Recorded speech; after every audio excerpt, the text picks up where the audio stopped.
friends kitchen of Ankita চেনেলটোলৈ আপোনালোকক স্বাগতম জনাইছোঁ আৰু আজিৰ ৰেচিপিটোৰ কাৰণে মই এনেদৰে কেৰাহীখন পাতি লৈছোঁ আৰু ইয়াতে দিছোঁ সৰিয়হৰ তেল আৰু ৩-৪টা মিডিয়াম জোখৰ মই পিঁয়াজ কাটি ৰাখিছোঁ আৰু পিঁয়াজকেইটা এনেদৰে অকণ সময় ৰোষ্ট কৰি ল'ম আৰু ইয়াতে মই কাটি ৰখা এটা বিলাহী দি দিছোঁ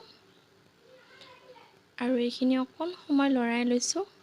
আৰু এইখিনি মই বেছিকৈ ফ্ৰাই নকৰোঁ জাষ্ট অকণ গৰম কৰি লৈছোঁ আৰু গেছৰ ফ্লেমটো বন্ধ কৰি এইখিনি ঠাণ্ডা হ'ব দিছোঁ আৰু ইয়াতে দিছোঁ মই 2 চামুচ জিৰা আৰু আদা নহৰু আৰু এইখিনি ভালকৈ পেষ্ট কৰি ল'ম আৰু বিলাহী আৰু পিঁয়াজৰ এইখিনি পেষ্ট এটা ঠাণ্ডা হৈছে এইখিনিও পিচি ল'ম আৰু এখন কেৰাহী মই এনেদৰে পাতি লৈছোঁ আৰু ইয়াত দিছোঁ মই সৰিয়হৰ তেল আৰু এতিয়া মই কাটি ৰাখিছিলোঁ আলু কেইটুকুৰা মই ইয়াতে এতিয়া দি অকণ সময় ফ্ৰাই কৰি ল'ম আৰু আলুখিনিও মই এনেদৰে অকণ সময় লৰাই ফ্ৰাই কৰি আছোঁ আৰু এতিয়া আলুখিনি ফ্ৰাই কৰা হৈ গৈছে এইখিনি মই উঠাই লৈছোঁ আৰু এতিয়া যিখিনি তেল ৰৈ গৈছে তাতে মই দিছোঁ তেজপাত আৰু মই আজিৰ ৰেচিপিটোত মই লোকেল চিকেন ব্যৱহাৰ কৰিছোঁ আৰু চিকেনখিনিও ইয়াতে দি দিছোঁ আৰু চিকেনখিনি দি মই এনেদৰে অকণ সময় লৰাই লৈছোঁ আৰু ইয়াতে দিছোঁ ৰংগুড়া আৰু দিছোঁ সোৱাদ অনুসৰি নিমখ আৰু এইখিনি দি এনেদৰে অকণ সময় লৰাই লৈছোঁ আৰু এতিয়া মই এইখিনি ঢাকনখন মাৰি পাই 5 মিনিটৰ সময়ৰ কাৰণে গেছৰ ফ্লেমটো ল' কৰি লৈছোঁ এইখিনি ভাজিছোঁ আৰু 5 মিনিটৰ পিছত এনেদৰে ঢাকনাখন দাঙি লৈছোঁ আৰু এইখিনি মই এনেদৰে অকণ সময় লৰাই ভাজিছোঁ আৰু মই ফ্ৰাই কৰি ৰখা পিঁয়াজ আৰু বিলাহীৰ পেষ্টটো ইয়াতে দি দিছোঁ আৰু এইখিনি দিও মই এনেদৰে অকণ ভালকৈ লৰাই লৈছোঁ আৰু এনেদৰে লৰাই থাকি মই ইয়াতে দিম এতিয়া আদা নহৰু জিৰা পিচি ৰখা পেষ্ট দি দিছোঁ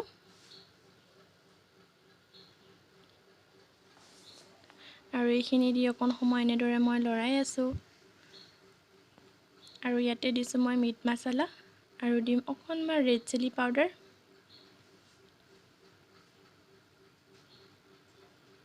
আৰু এইখিনি দি ভালকৈ লৰাই ল'ম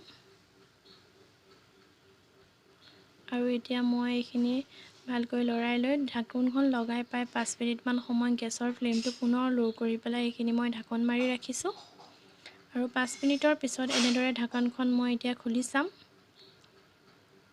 আৰু এতিয়া এইখিনি অকণ সময় এনেদৰে লৰাই থাকিম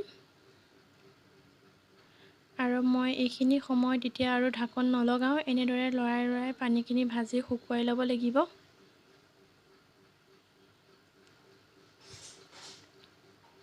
আৰু এনেদৰে অকণ সময় ফ্ৰাই কৰি থাকিব আৰু মই আনফালে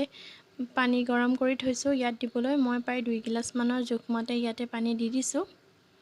আৰু পানীখিনি দি এনেদৰে হেতা পাতেৰে ভালকৈ লৰাই লৈছোঁ আৰু কাষত যিখিনি লাগি আছে সেইখিনিও মই হেতা পাতেৰে ভালকৈ আঁতৰাই লৈছোঁ আৰু এইখিনি মই এতিয়া ঢাকন মাৰি আকৌ পুনৰ 5 মিনিটমান সময়ৰ কাৰণে মই উতলিব দিছোঁ এতিয়া মই আকৌ ঢাকনখন খুলি দিছোঁ আৰু ঢাকনখন খুলি মই এনেদৰে অকণ সময় লৰাই লৈছোঁ আৰু মই ইয়াত দিবৰ কাৰণে লং ইলাইচি ডালচেনি পিচি ৰাখিছিলোঁ সেইখিনিও মই এতিয়া ইয়াতে দি দিছোঁ আৰু এইখিনি দি পুনৰ এনেদৰে লগাই আৰু ঢাকনাখন এতিয়া লগাই থ'ম আৰু লগাই মই এতিয়া গেছৰ ফ্লেমটো বন্ধ কৰি দিছোঁ আৰু এয়া মই ধুনীয়াকৈ এটা বাটিত আপোনালোকক সজাই দেখাইছোঁ আৰু আজি চিকেনৰ লগত খাবলৈ বনাইছিলোঁ পোলাও তাৰ কাৰণে মই এতিয়া থালখন ৰেডি কৰিছোঁ আৰু ইয়াতে দিছোঁ মই চিকেনখিনি দিছোঁ পোলাও দিছোঁ আৰু এইখিনি এনেদৰে ভালকৈ সজাই মই আজি থালখন ৰেডি কৰিছোঁ আৰু আজিৰ ৰেচিপিটো যদি চাই ভাল পাইছে তেতিয়াহ'লে চেনেলটো ছাবস্ক্ৰাইব